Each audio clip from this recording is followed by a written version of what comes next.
Just ahead on CTV News. Here at the Supreme Court building, a battle of birthright citizenship is underway. I'm Bryce Parker. We'll have all the details coming up on CTV News. An audit into police custody deaths reveals findings the governor is calling deeply concerning. I have all the details coming up on CTV News.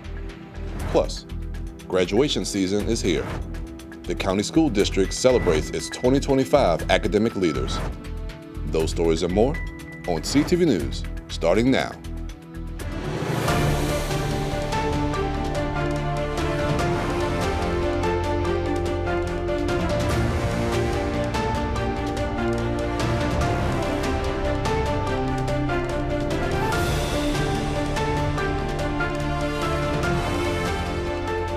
Good evening. This is CTV News for May 15th. I'm Katara Jones. And I'm Michaela Newton. Thanks so much for joining us. Well, a battle for birthright citizenship is underway at the U.S. Supreme Court. CTV's Bryce Parker is in Washington, D.C., covering the action. Today, the United States Supreme Court began hearing arguments in the Casa versus Trump case, a battle of birthright citizenship which could have historical implications on the 14th Amendment. Anytime there is an attack on our immigrant community, an attack on black and brown people, you will see us there. Casa versus Trump is just one of 3 Supreme Court cases that will be heard today. Supporters have been demonstrating as early as 6 a.m. fighting to uphold birthright citizenship. The 14th Amendment is very clear, and any attempt to dismantle it is an attempt to dismantle diversity. My mother was adopted from Venezuela, and even though I was born here, just the thought that I wouldn't be considered a citizen, it's just ridiculous, I think. Bryn and Ariana are both high school students who traveled from Pennsylvania to be here today, stating that their government class has inspired them to defend the U.S. Constitution. We've been learning about the Constitution a lot this year, and I really support the fundamentals of American democracy, and I want to protect it. There's no ambiguity in the Constitution, and it's the supreme law of the land, and it should be respected. Today, CASA fights for that respect on Capitol Hill with the intention to show the president and the world that this fight is just beginning. The government, in its continuous attacks on black and brown people, black and brown immigrants, is trying to take that away, and we cannot let that happen. We know what is right, what is just, and we know what we need to fight for, and when we fight, we win. In Washington, D.C., I'm Bryce Parker, CTV News. Stay with CTV News as we keep you updated on this landmark case. And then a shocking announcement from Governor Wes Moore and Attorney General Anthony Brown. The credibility of the office of the chief medical examiner is thrown into question. Mariah Jalad reports from Annapolis. An audit into the office of the chief medical examiner reveals dozens of deaths in police custody were misclassified as accidental or natural when they should have been classified as homicides. And the pattern suggests bias in the office, including racial and pro-police bias. Our researchers determined that OCME was especially unlikely to classify a death as a homicide if the decedent was black or if they died after being restrained by police. The audit covers 17 years of case files covered by the OCME as recent as 2019. And in 36 cases, independent reviewers unanimously agreed cases of death during or immediately after restraint in police custody should have been ruled homicides. Those discrepancies suggest that OCME's practices during the audit's time frame were out of step with national standards for death certification, namely the but-for standard, which states that any death resulting from the actions of another person, regardless of that person's intent, should be classified as a homicide. As a result, it appears that OCME undercounted restraint-related homicides during the audit's time frame. The audit was launched in 2021 when then Chief Medical Examiner Dr. David Fowler testified for the defense in the murder trial of Derek Chauvin. Dr. Fowler's testimony raised profound concerns within the medical community about the independence and objectivity of death determinations made by the OCME.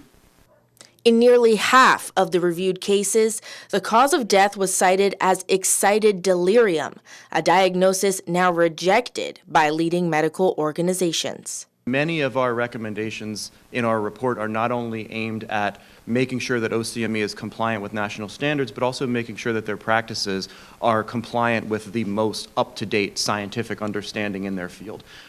To address the concerns from the report, Governor Wes Moore signs an executive order, in part launching a task force on in-custody restraint-related death investigations. It also looks deeper into the cases named in the report. I'm directing the Attorney General to work with states' attorneys to review each case included in this audit and determine if it should be reopened for investigation.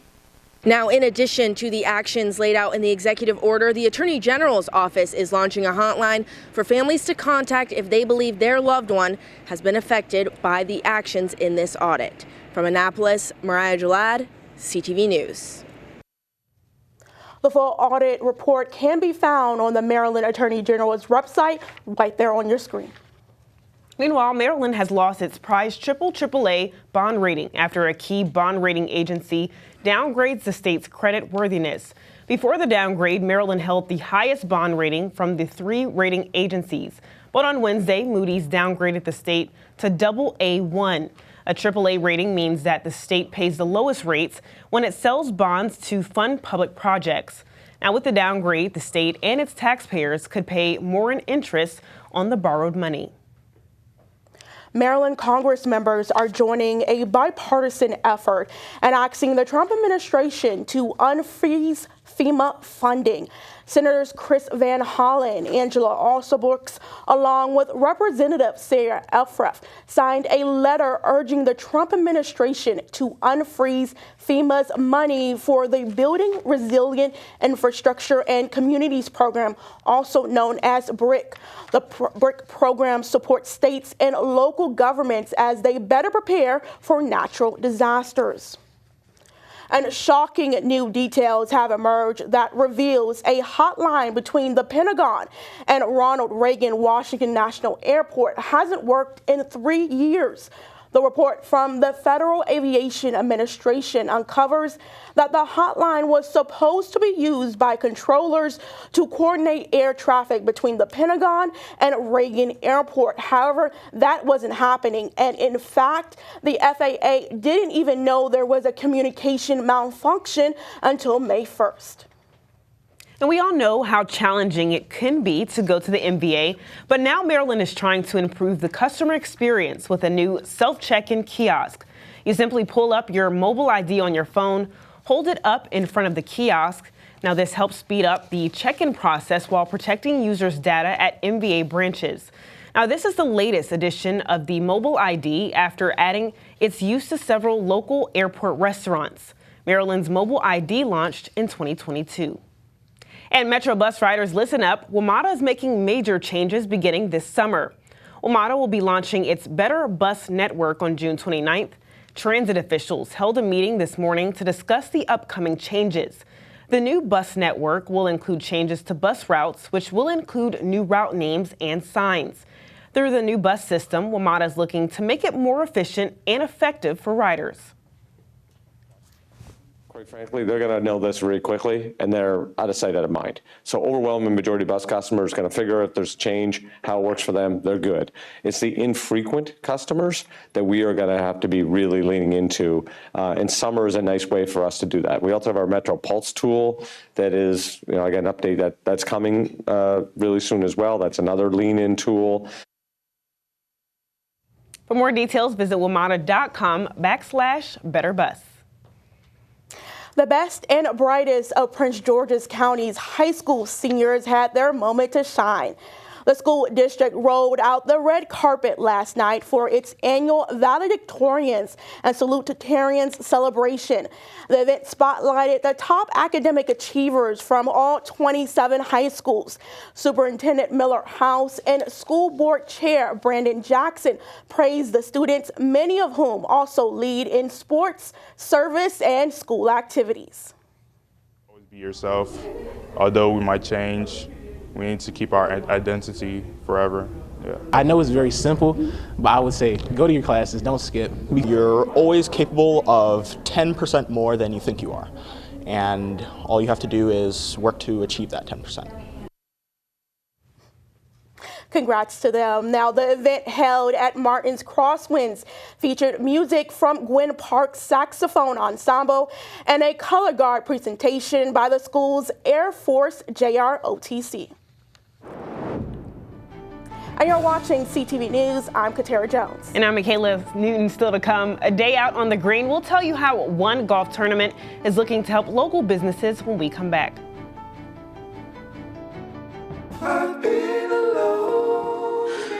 I wonder if you know that I want the best for you.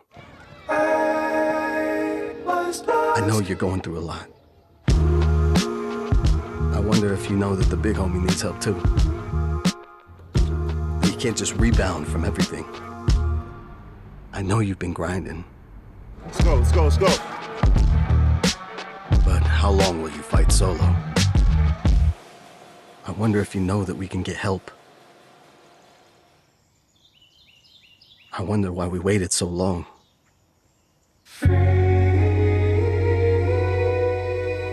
Not wondering anymore. Love, your mind. Let's see how far we can go.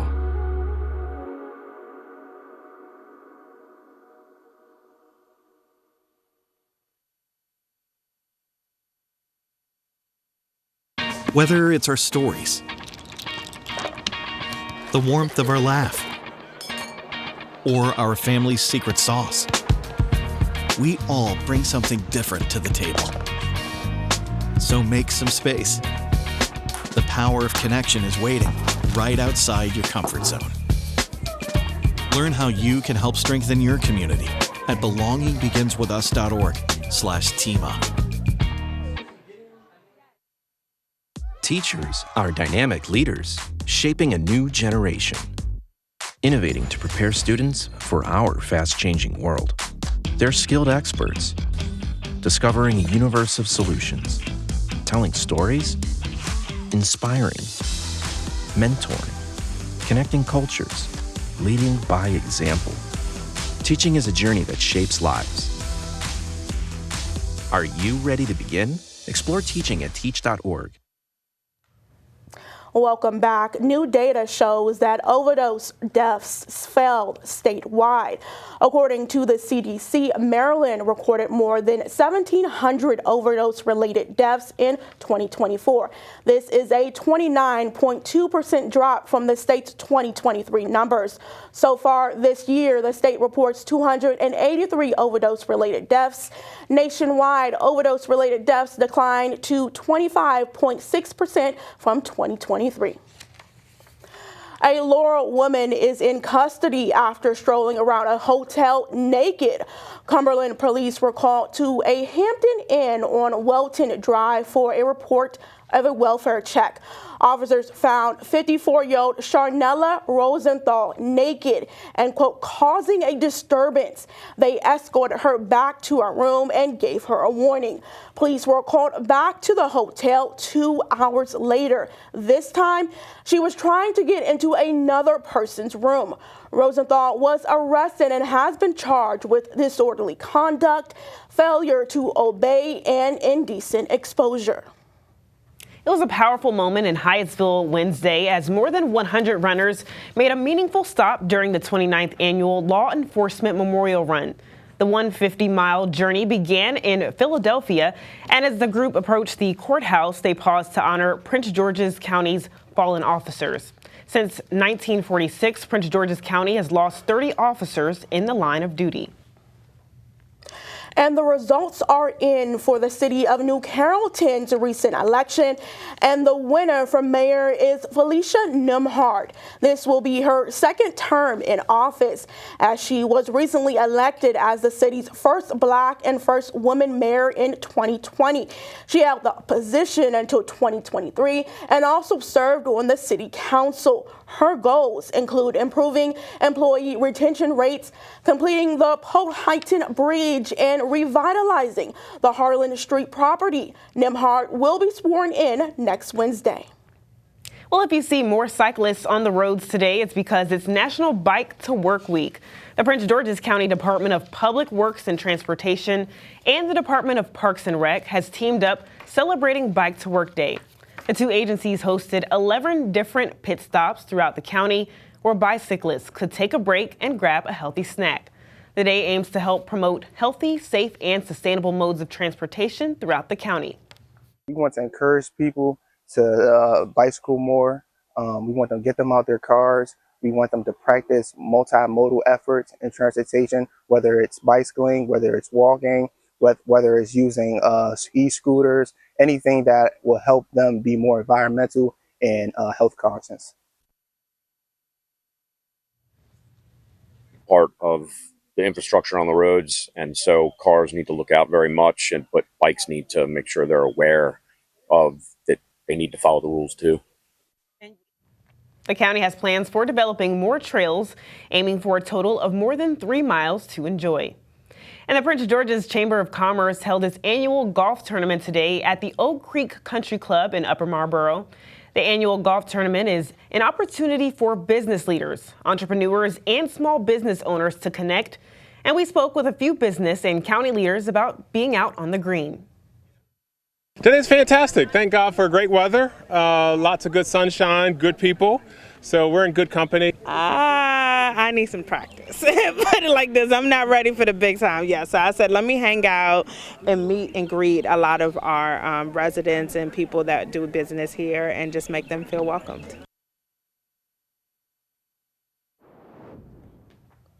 Still to come on CTV News, the retail giant Walmart, who's known for rolling back prices, is making some changes. After the break, find out the cause and how it affects shoppers. We'll be right back. Vision loss is not something that you feel until it happens. Most people lose their vision from diseases like macular degeneration and glaucoma, not at birth. With macular degeneration, you lose your central vision. You have a blind spot right in the center of your face, so I can't actually see your face. So even that little circle in which I could see became a big blur. I was 65 when I first was diagnosed with glaucoma. There were no symptoms. I had no headaches. 3 million Americans have glaucoma, and half don't even know it. 11 million people in the United States have macular degeneration. You lose mobility, independence, changes your entire life. So many eye disorders can be treated if caught early. My husband tells me that I have beautiful brown eyes, and I don't want to lose that. Make a plan today to get your eyes checked. Visit brightfocus.org to learn more. Diversity is in our nature. It is in nature, too. Biodiversity. It connects us and sustains us. But nature's biodiversity is at risk more than ever before, and the future of all life is in our hands. So what will you do? Love it or lose it? It is so hot out today, but I'm about to get this hike in, and I just had to show you the view. Beautiful. Yo, you should come out here. We came outside to unwind. Oh, wow. Close the laptop. Transmission. We outside. Come find us.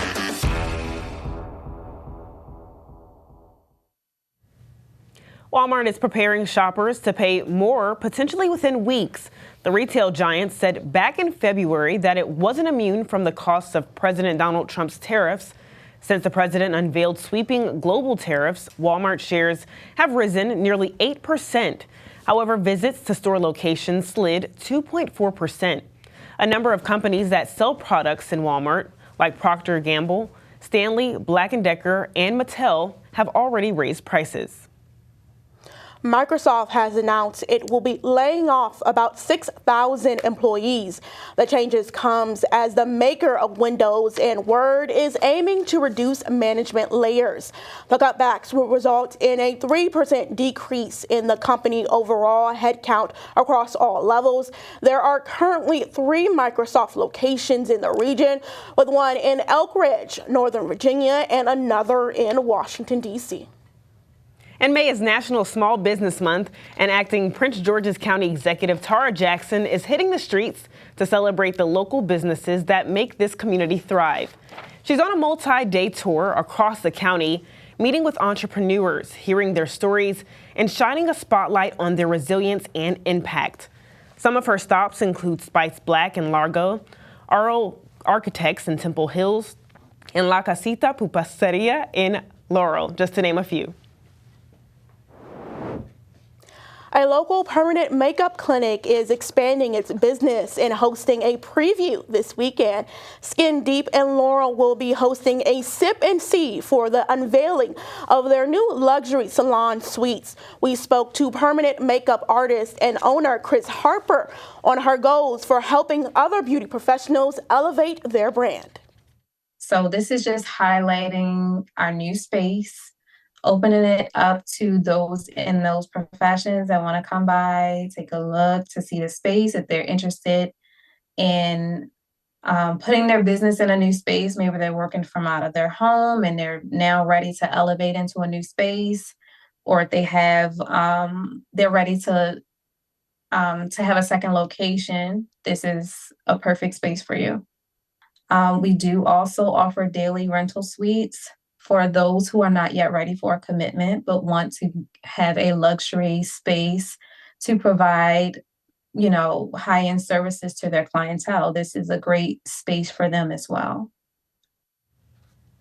The last day to RSVP for this event is tomorrow. For more information on Skin Deep services or their new salon suites, visit their website at skndp.me. And the Greater St. John Cathedral is hosting their second annual Be the Church Sunday. The church is giving back through service, so if you need free gas, groceries, or job resources, the church will be providing these services for people who attend this Sunday. Be the Church Sunday is our church's opportunity to shut down its worship service and literally serve the community.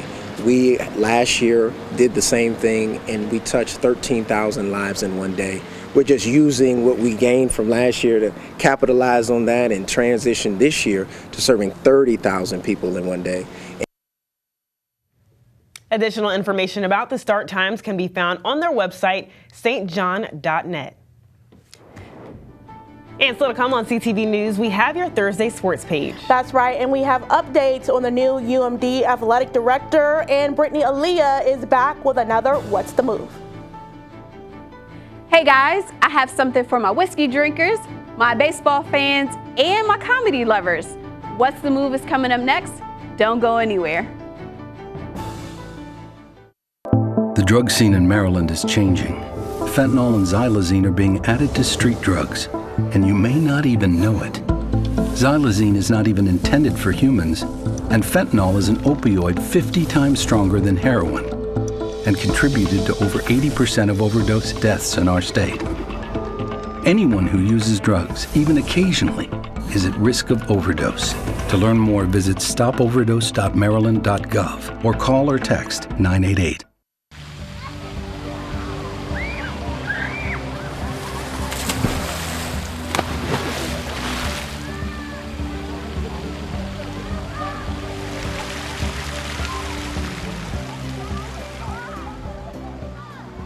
I can finish the podcast after she finishes her laps.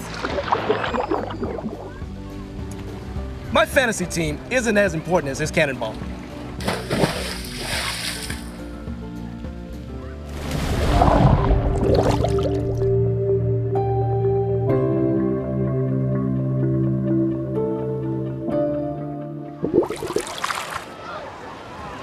Drowning is the #1 cause of death in children ages 1 to 4. 88% of children who drown are under some form of adult supervision. A friendly reminder from the YMCA that your eyes can save lives. Visit phonesdowneyesup.org to take the water safety pledge today.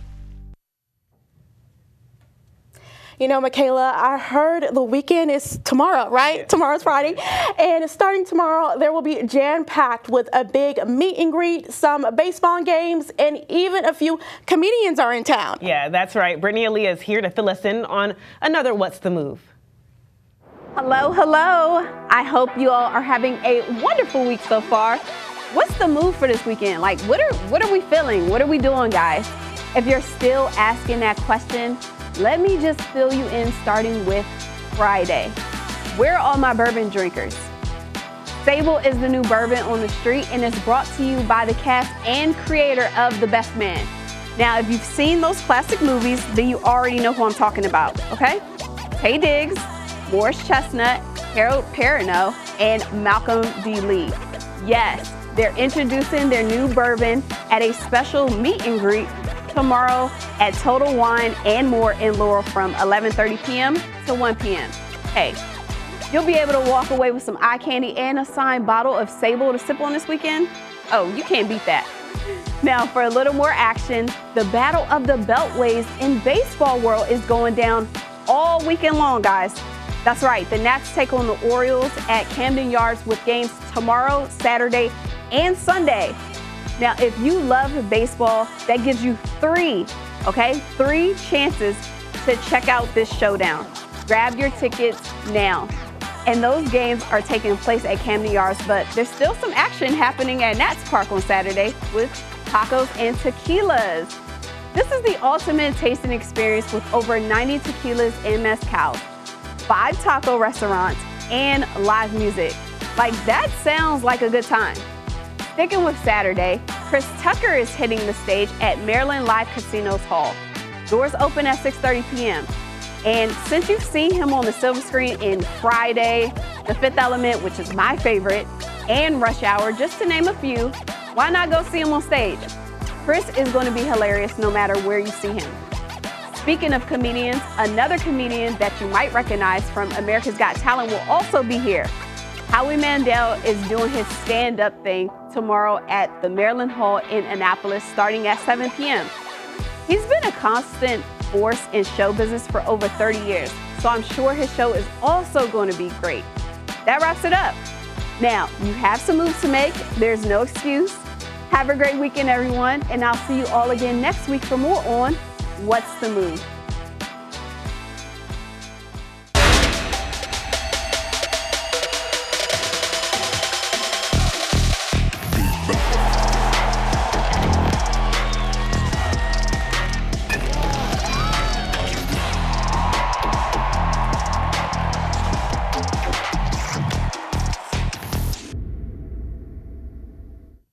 Now it's time for your Thursday sports page. We start with the University of Maryland, as they have named James Smith as their new director of athletics. He has more than 2 decades of experience in athletics in both the university and professional organizations, including the Atlanta Braves, Atlanta Falcons, Ohio State, and A&B Sports and Entertainment. And just in case you missed it, the Washington Commanders' 2025 schedule has been announced. The Commanders will open the season at home against the New York Giants on September 7th. This year's schedule will also feature the NFL's first ever regular season game in Madrid, Spain, where the Commanders will take on the Miami Dolphins on November 16th. And wrapping up sports, the Washington Capitals are faced with one challenge tonight: win or go home. The Caps are down 3-1 against the Carolina Hurricanes. Tonight's game takes place at Capital One Arena, so make sure you support the home team as their hopes of winning the Stanley Cup hangs in the balance. Protas, another long pass, started with one play from the defensive zone. In that play. And let's get a look at our 3-day weather forecast. Tonight, we have a slight chance of showers and thunderstorms before 2 a.m. Tomorrow, we'll have a high of 87, but that rain is sticking around, but not much longer. Saturday will be 87 degrees again with a 40% chance of rain, mainly before 2 p.m. Sunday, we finally get a nice day. It'll be mostly sunny with a high of 77 and a low of 58. And for our community calendar, if you're looking for an event to volunteer, look no further. This Saturday, the Clinton Manor Senior Citizen Center is hosting a brunch for seniors. The center is currently looking for food and supply sponsors, event day volunteers, and other resources. This event takes place from 11 a.m. to 3 p.m., but for more information, contact 240-382-2436. And that's all the time we have now for CTV News. Thanks so much for joining us. We'll see you again tomorrow. Good night.